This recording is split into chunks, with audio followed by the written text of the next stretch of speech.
नमस्कार, मी तुमची #SPD स्नेहल। आत्तापर्यंत आपण कवितेच्या माध्यमातून एकमेकांना भेटत आलोच आहोत, पण वर्ष संपत आले आणि बरेच दिवस झाले एकही गोष्ट सांगितली नाही। तर वर्षाच्या या शेवटी एक गोष्टीचा ब्रेक तो बनताही है। जशी मागच्या वर्षी सांगितली होती माझा नवा दृष्टिकोन, तर आज बरेच दिवस झाले आपण एकमेकांना भेटतोय, आपली घनिष्ठ मैत्री सुद्धा झालेली आहे आणि तुम्ही #SPD ला आता खूप चांगल्या प्रकारे ओळखताय। म्हणून अधिक प्रस्तावना न करता मी माझी आजची गोष्ट सुरू करते। तर माझी आजची गोष्ट आहे लेडीज ट्रिपची। आता तुम्ही म्हणाल त्यात काय एवढं विशेष? आजकाल कित्येक साऱ्या टुरिझमच्या कंपन्या लेडीज ट्रिप अरेंज करतातच की, पण हीच तरी याची खरी खासियत आहे ना बॉस। ही ट्रिप होती एकाच कुटुंबातल्या महिलांनी महिलांसाठी सर्वस्वी महिला या तत्वावर आयोजित केलेली। One family, only womens, no argument, no झिकझिक, ओनली एन्जॉय वाली ट्रिप। नाही म्हणायला नाईलाजास्तव 2 पुरुष मंडळी आम्हाला घ्यावी लागली।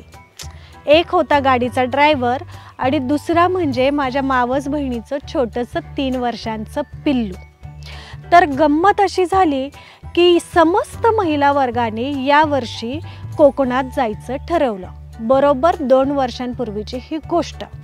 या बेतामध्ये सहभागी झाल्या सगळ्या माझी मावशी, वय वर्ष 68 ते माझी भाची, अंदाजे वय वर्ष 6 पर्यंतच्या सगळ्या माम्या, मावशा, काक्या, वहिन्या, बहिणी, भाच्या वगैरे वगैरे वगैरे मिळून अशा 16-17 जणी।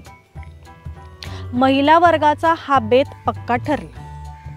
महिला वर्गाचा हा बेत पक्का ठरला, चर्चा झाली आणि मग घरातल्या पुरुष मंडळींना मात्र धडकी भरली। या कसल्या जातायत? जाणार नाहीत, बोलतील बोलतील आणि गप्प बसतील। खरंच गेल्या तर गेल्या तरी ह्यांचं काही पटणार नाही। यावेळी गेल्या की पुढच्या वेळी जाणार नाहीत असं म्हणून समस्त पुरुष वर्गामध्ये चर्चा सुरू झाली आणि त्यांच्या गोटामध्ये खलबतं सुरू झाली। समोरून पाठिंबा आणि पाठीमागे गुप्तरित्या अडचणी सांगून महिला वर्गाचा हा बेत हाणून पाडायचं त्यांनी अलिखित एकमताने ठरवून टाकलं।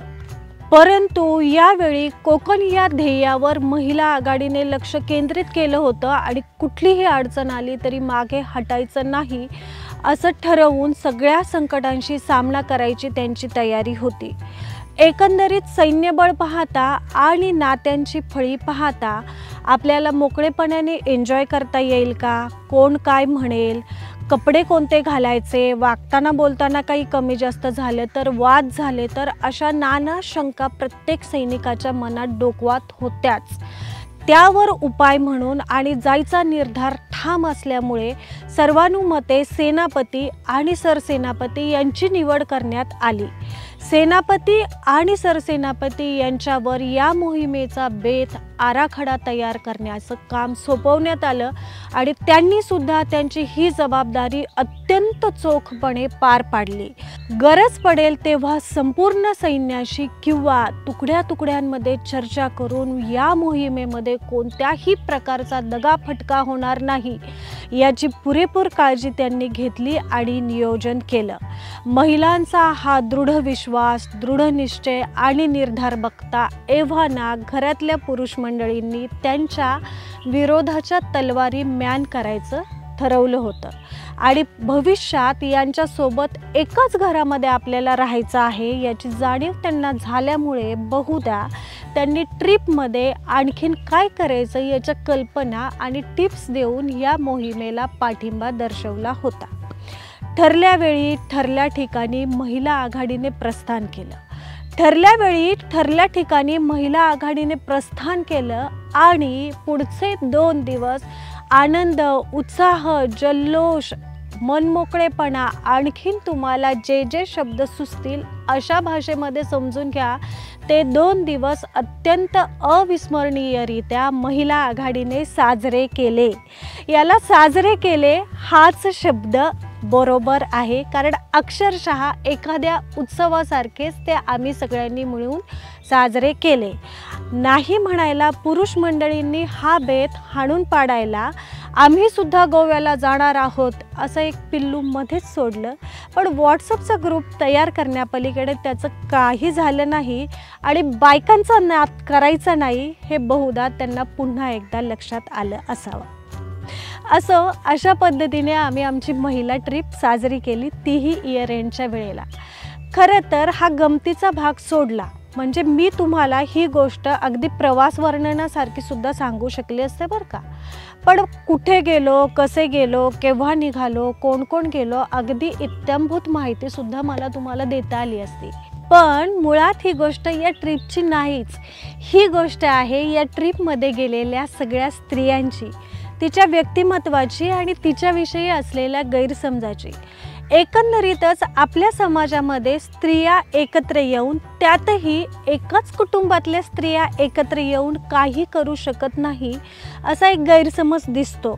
स्त्रिया एकत्र येऊन काही करू शकत नाहीत हा चेष्टेचा मुद्दा किंवा त्यांच्याविषयीचा असलेला गैरसमज या घटनेने निदान माझ्या कुटुंबापुरता तरी आम्ही खोडून काढला. आणखीन माझं एक असं निरीक्षण मला दिसतं की बऱ्याचदा आपल्या स्त्रियांना सुद्धा आपण सगळं विसरून एन्जॉय करू शकू, सगळ्या जबाबदाऱ्या सोडून आपण स्वतःसाठी काहीतरी करू शकू हा विश्वासच नसतो. त्यांचा आत्मविश्वास कमी पडतो. आपल्याला कोणी समजून घेईल, आपल्या वयापेक्षा मोठ्या असणाऱ्या बायका, आपल्या वयापेक्षा लहान असणाऱ्या बायका आपल्याला समजून घेतील का, हे वागण्या बोलण्याचं न असणारं ओझं आपण आपल्या मनावर कायमच घेऊन फिरत असतो आणि मग आपल्याला मोकळेपणाने जगताच येत नाही. या ट्रिपमध्ये एक गोष्ट मला अनुभवायला मिळाली की सगळ्या स्त्रिया सारख्याच, वय कुठलंही असो, पद कुठलंही असो, शिक्षण कुठलंही असो, त्यांच्या भावना, त्यांची व्यक्त होण्याची पद्धत, त्यांची विचार करण्याची पद्धत अगदी सारखी असते. फक्त गरज असते ते त्यांना समजून घेणाऱ्या एखाद्या व्यक्तीची आणि मग त्या व्यक्त व्हायला सुरुवात होतात. तर मला तुम्हाला सगळ्यांना या वर्षाच्या शेवटी फक्त एवढंच सांगायचं आहे की तुम्हीसुद्धा सगळ्याजणी अशा पद्धतीने एकत्र या, आनंदाने आयुष्य घालवा आणि आनंदाचे काही क्षण एकमेकींसोबत घालवा. तर वर्षाच्या शेवटी तुम्हाला सांगायचा मुद्दा एकच की तुम्हीसुद्धा निर्गुणपणे असंच एकत्र या आणि आयुष्याची मजा घ्या.